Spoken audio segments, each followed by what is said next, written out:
Long ago, in a small and peaceful village, there lived a young girl named Amina. Everyone in the village admired her. She was kind, smart, and always ready to help others. When the elders needed someone to organize the youth, they called Amina. When children were sad, Amina sang songs that brought smiles to their faces. People often said, Amina is the heart of our village. But not everyone shared this admiration. Amina had a stepsister named Zena. Zena was quiet and often kept to herself. She worked hard at chores and tried to impress others, but no one seemed to notice her efforts the way they noticed Amina's. At home, their mother often praised Amina. "You are a blessing to this family," she would say. Zena's heart sank every time she heard those words. She wondered why no one ever called her a blessing. One day, the villagers gathered to celebrate a successful harvest. Amina was chosen to lead the singing and dancing. Everyone cheered her name. Zena stood at the back of the crowd, her face shadowed with sadness. "Why does no one see me?" she thought. That night, Zena sat alone in her room, staring at their mother's golden mirror. The mirror was a family heirloom, said to hold magical powers. Zena had never believed in such stories, but as she gazed at her reflection, a single tear fell down her cheek. "Why must it always be her?" Zena whispered to herself. "Why does she get all the love?" As Zena fell asleep, her heart grew heavy with jealousy. She dreamed of a day when she could be the one everyone adored. Little did she know her wish would soon come true, but at a price she could not imagine. Days turned into weeks, and Zena's jealousy grew like a dark cloud over her heart. She avoided Amina as much as she could, preferring to spend her time alone. Whenever she heard the villagers praising Amina, her fists clenched and her face turned sour. "She's not better than me," Zena muttered to herself one evening as she swept the yard. "I work just as hard, yet no one notices." That night, their mother prepared a feast to celebrate Amina's success in organizing a village event.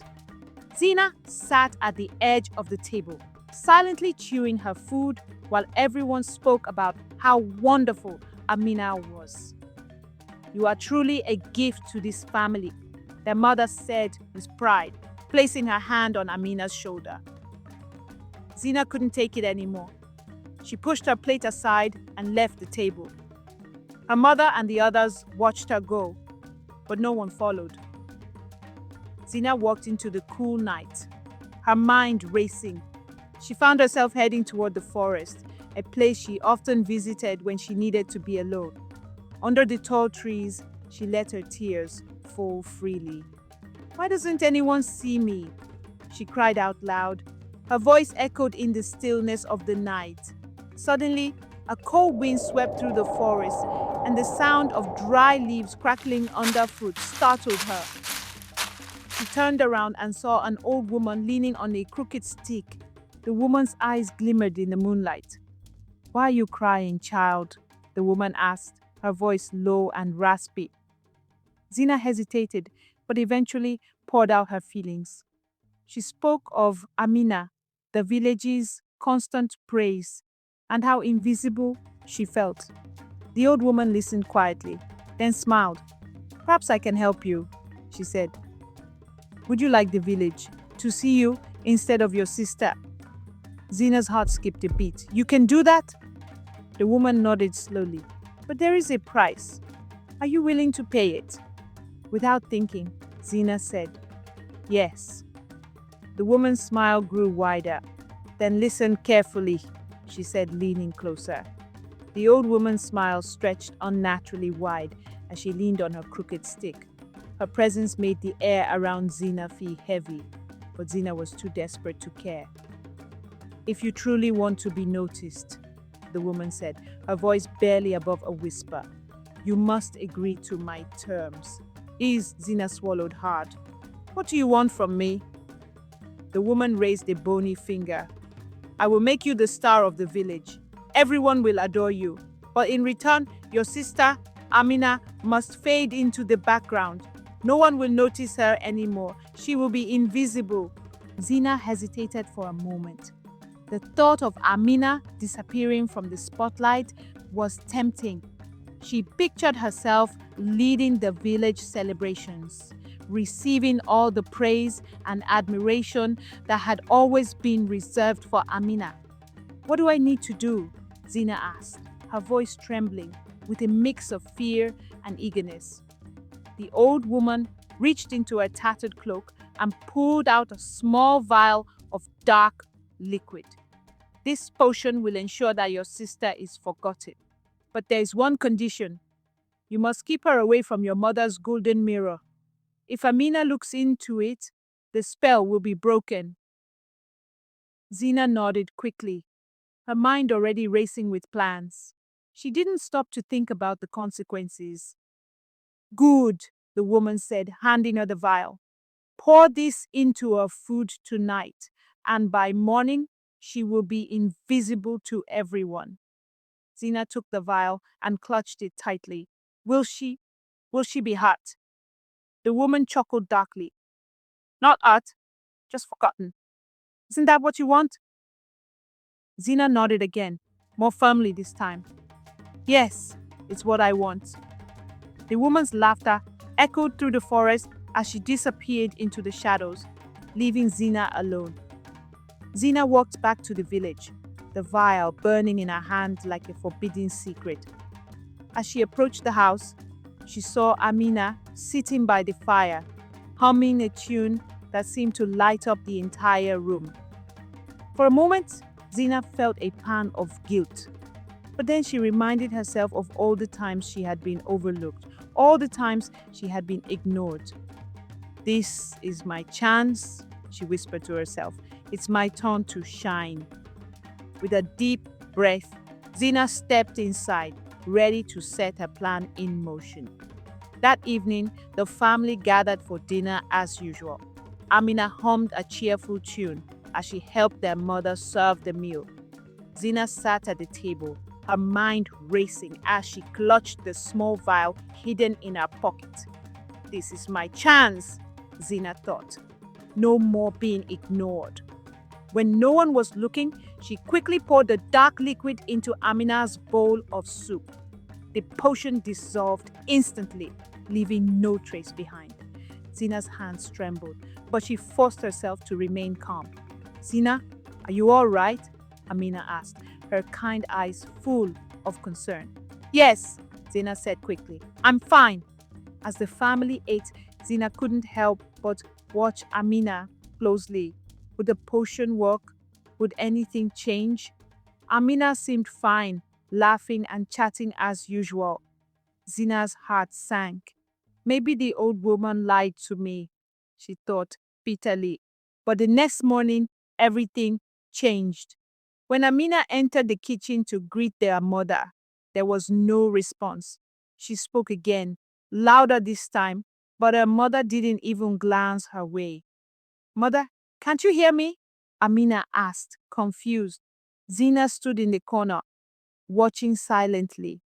Her heart pounded as she realized the potion had worked.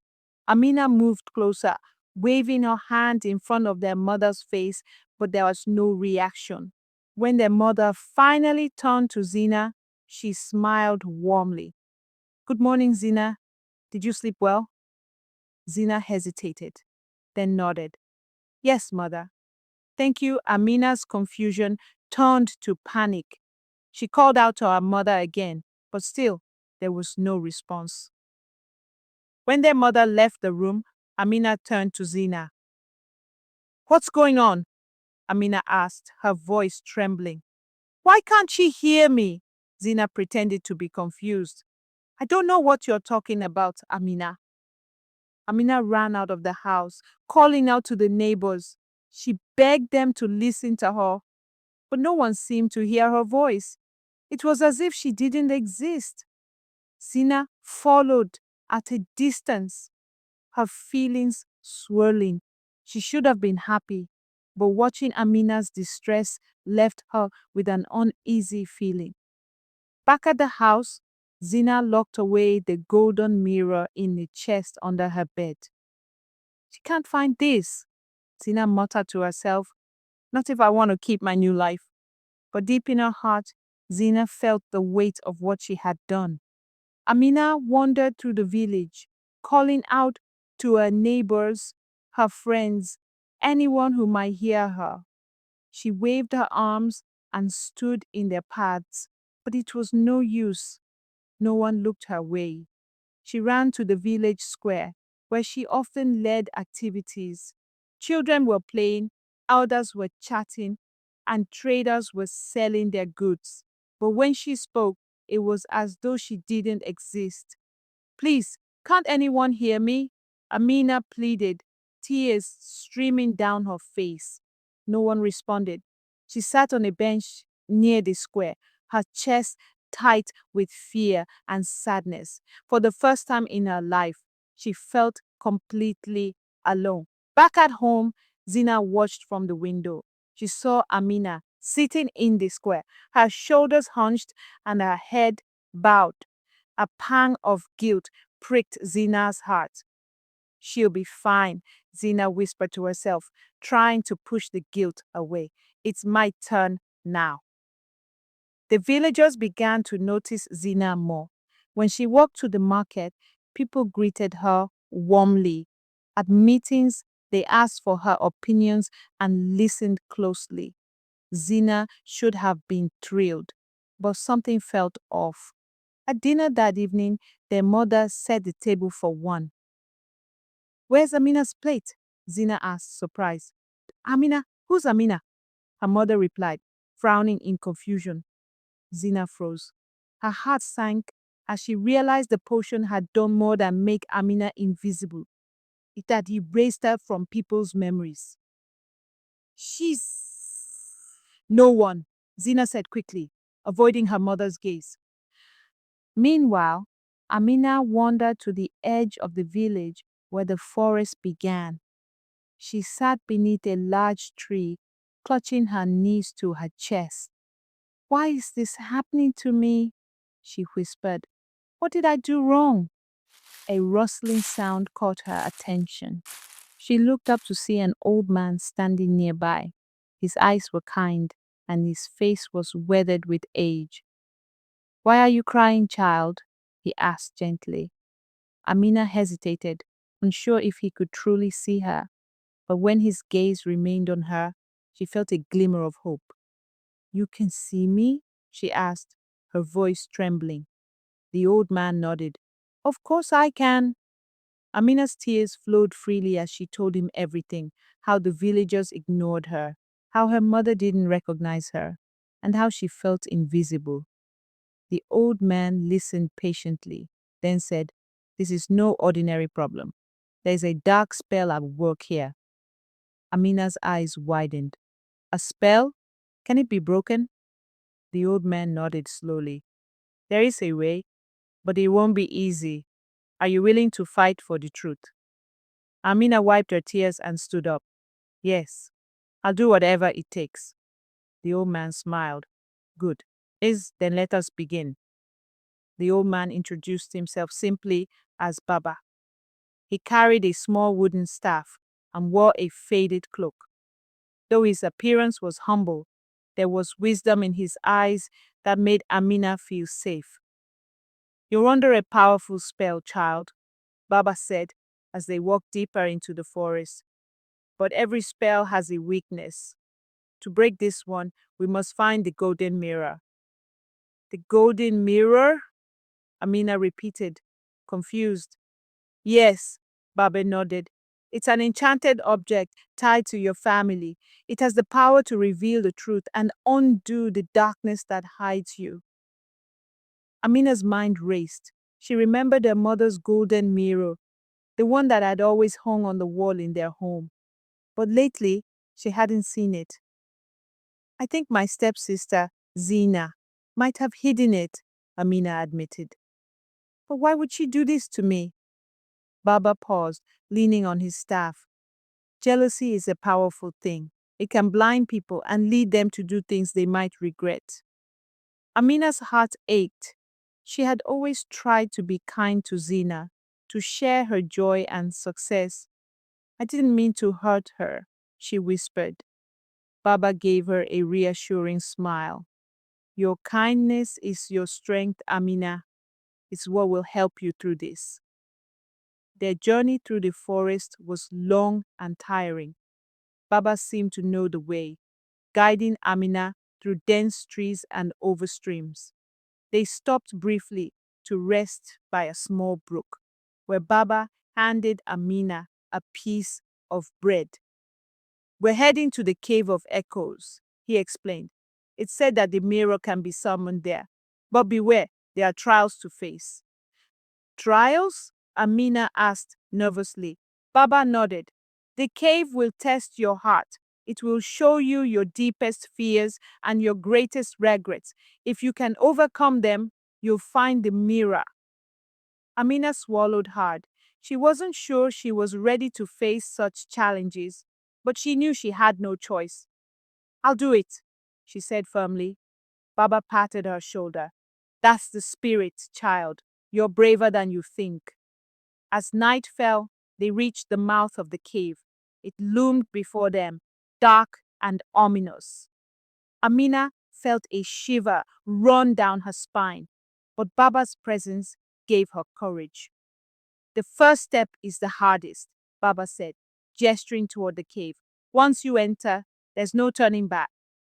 Amina took a deep breath and stepped inside, her heart pounding. The air grew colder, and the sound of her footsteps echoed around her. She didn't know what lay ahead, but she was determined to reclaim her place in the village and expose the truth. Be strong, Amina, Baba called after her. Remember who you are. With those words ringing in her ears, Amina pressed on into the darkness. Amina stepped deeper into the cave of echoes, her footsteps echoing in the vast darkness. The air was damp, and the walls shimmered faintly as though they held secrets of their own. She could no longer see Baba at the entrance, but his words stayed in her heart. Remember who you are. Suddenly, the cave lit up, not with light, but with moving images on the walls. Amina froze as she saw scenes from her life playing out before her. The first scene showed her childhood, laughing with her parents before Zena came to live with them. The warmth and love in the image made Amina smile briefly, but the scene shifted to moments of Zena sitting alone, watching Amina with longing and resentment. The images moved faster now. Amina winning competitions, being praised by the villagers, while Zena stood in the background, unnoticed. A voice echoed through the cave, low and chilly. Do you see, Amina? Your success cast her into the shadows. Amina flinched. The voice continued. Your kindness was never enough. You were blind to her pain. Tears welled in Amina's eyes. I never meant to hurt her, she whispered. The walls went dark, and the ground beneath her trembled. Amina stumbled, but caught herself. A figure emerged from the shadows. It was Zena, but her eyes glowed with anger.